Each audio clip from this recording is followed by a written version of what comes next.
blue or yellow box behind door 2? Okay, so first of all, you have to start by thinking, okay, what different things am I talking about here? I'm talking about, what do I have to pick?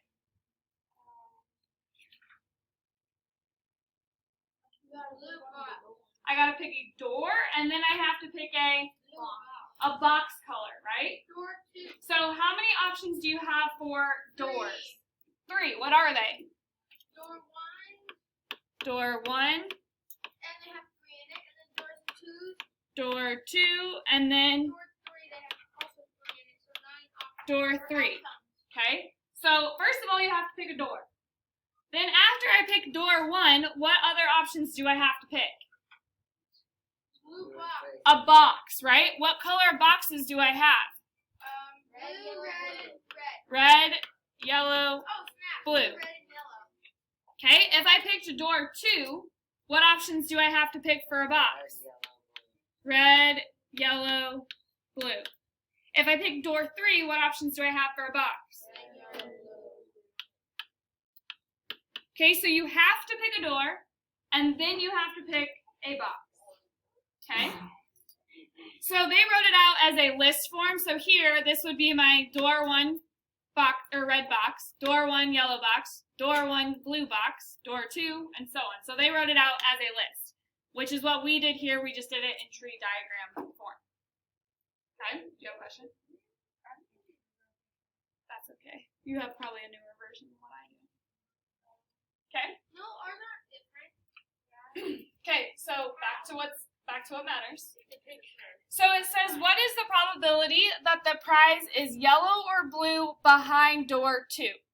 So if I'm looking at my list form, it's probably easier to see. So it has to be door 2 and what? Yellow box. Yellow box, and it has to be door 2 and blue box. So if I look here, okay, these are all door 1 options right here, so these do not count. Okay, I look at door 2, this first one is a red box, so I don't want that. But the next one is a door 2 yellow box, and the next one is a door 2 blue box, which I want. Then if you look here, the rest of these are door 3, therefore they're not going to be one of the favored outcomes. So how many choices do I have that are door 2 and yellow and blue? 4. Or 2, yeah. There's only 2, because this is one option, this is one option, because it has to be door 2 and yellow. Okay? So I have 2 out of, how many total options do you have? 9, right? 1, 2, 3, 4, 5, 6, 7, 8, 9. Which is, what is the decimal, Addie?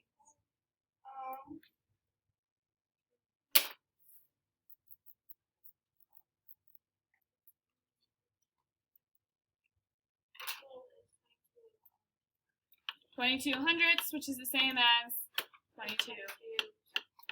So this would be my answer for that. Questions on that one? I know. Was that one homework? No, that was just an example. Okay, I am going to do a couple of the problems, though, on this next page. Specifically number 5 and 6. Do you think you should write down what I write down? Yeah. Okay, so on number 5, we're going to find the sample space. So that means we actually have to write out the whole set of outcomes, okay? Then you have to find the indicated probability. So on number 5, Elena tosses 2 number cubes, which we just call dice, okay? She wins if she rolls double 6s. Find the probability that Elena wins. So we actually have to write out the entire sample space, though. So the easiest way to do this is making a table. Okay? So if we make a table, what options do I have on the first dice to roll? 1 through 6. Okay, so up here I'm going to write 1, 2, 3, 4, 5, and 6. What options do I have on the second dice to roll? 1 through 6. So then down here I'm going to write 1, 2, 3, 4, 5, and 6. Okay, and then I'm going to fill in my boxes.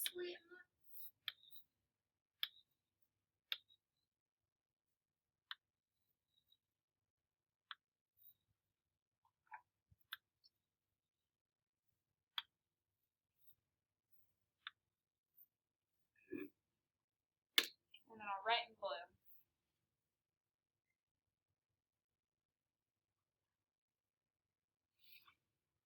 So Abby, you better be writing this down with me.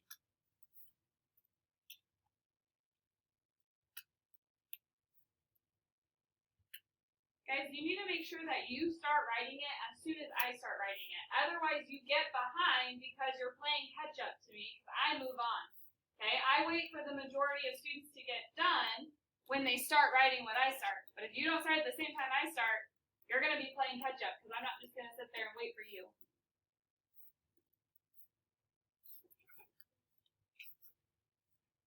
Okay. So, if I rolled a 1 on the first one and a 1 on the second one, my sample space would be 1, 1, right? A 1 and a 1. Then the next one, if I rolled a 2 here, 1, 2. Then this one would be, then.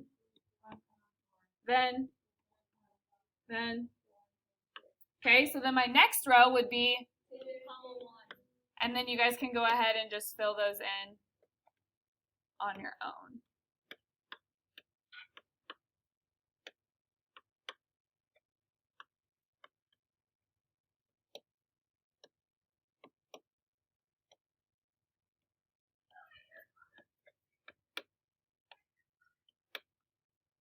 Mrs. D was louder than me.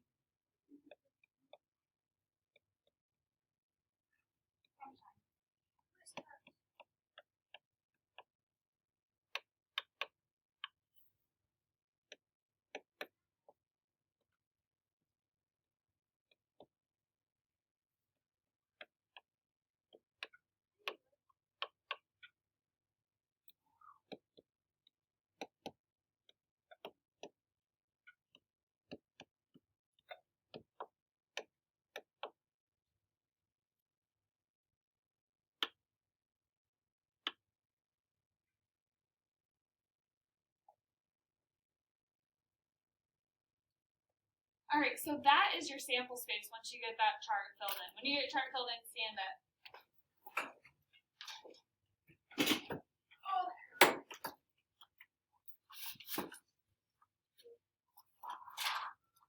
By your desk.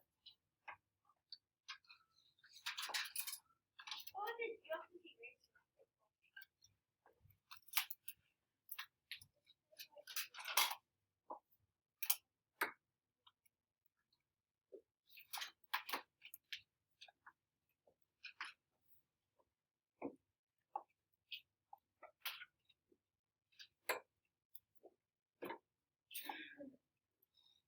Gonna be the last one. Oh, it was like a tie. Alright, but you got up fast. Alright, sit down. Okay, so this would be your sample space. Everything that I wrote in blue is the sample space. Okay, because those are the options you have for an outcome of rolling 2 dice. Okay? So now we have to find, so how many outcomes are there? 36, right? Because we have 6 times 6 is 36. And we've kind of talked about this already before, right? Yeah. But now you can actually see what those outcomes are. Okay, so now we need to figure out the probability of Elena winning. How does Elena win? 6 and 6. Double sixes. So how many options do you have that are double sixes? 1. 1. Out of how many? 36. 36. Wait, going double? Double sixes. I could have done that in my head. I know. Okay, now, what if I change the question and I said, what's the probability of Elena losing? 35 out of 36, right? Because there's only one way for her to win, which means there are 35 ways for her to lose. That's not a question, but just so you kind of think about that. You either win or you lose. And you said it was what? It's unfair, or what was the term that we talked about, likelihood? It's unlikely to happen, right? She's unlikely to win, which means carnival games. What percent is that, somebody? 0.3. 3%? 3%? So she only has a 3% chance of winning. That's about like me playing my dad at chess. Okay, number 6. Ming rolls a number cube, which again is just a dice, tosses a coin, and chooses a card from 2 cards marked A and B. If an even number and heads appears, Ming wins no matter what card is chosen. Otherwise, LaShonda wins. We're going to find the probability of Ming winning. First of all, though, we have to find the sample space. So for this one, I would draw a tree diagram. So what options do we have on the first thing? The first thing, what do we have? What are we doing first? We're tossing a number cube, right? A dice. So we would have numbers 1 through 6. So I would have 1, 2, 3, 4, 5, 6. Yeah, you can write it under it. You're probably going to have more room that way. Then after I toss my dice, what am I going to do? I'm going to toss a coin. So if I rolled a 1, what options do I have on my coin? Heads and tails. Okay, if I rolled a 2, what do I have? So does it matter what number I rolled on the first one? No, I still have my heads and tail option for each roll.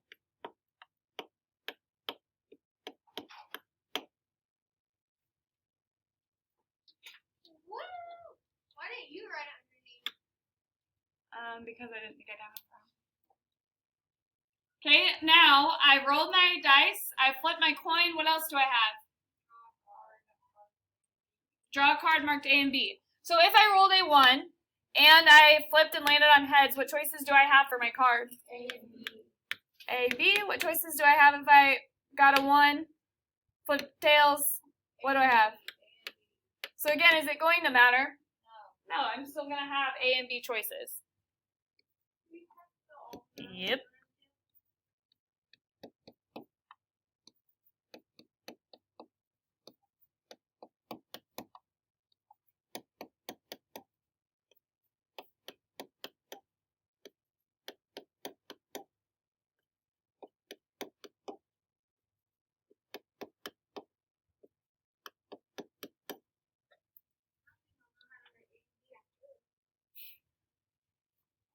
You can mark it on your handwriting.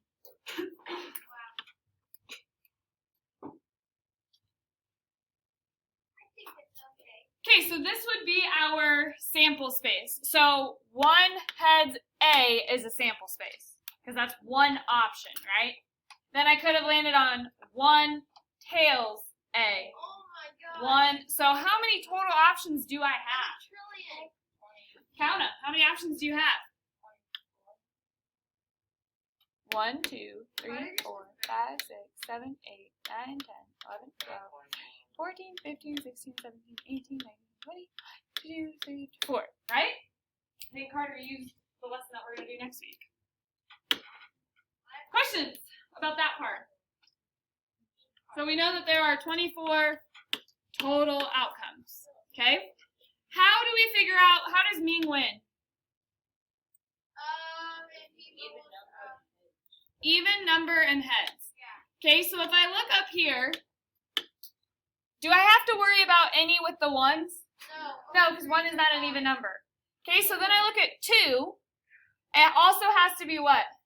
Heads. So I have how many options that would be an even number and heads for 2? 2. I could pick an A or I could pick a B, right? Okay, how about 3? Does that work? How about 4? Yes. 4 heads, how many options do you have? 2. A and B, right? Okay, 5 work. 6 work. Yep, heads, A and B. 4, 6. So how many options do you have? 6. 6 out of 24. 24. So simplify that will be 3, 12. Right? Can we divide the top and bottom by 6? Yeah. 1, 12. And you would get, That's could be. Oh, 1, 4. which is the same as 2500s. Question. Will there ever be a way that 1/4 is not 25%? No. Harder. We wrote out all those, you don't have to write them all. No, I will not do that. Okay. Question. Okay.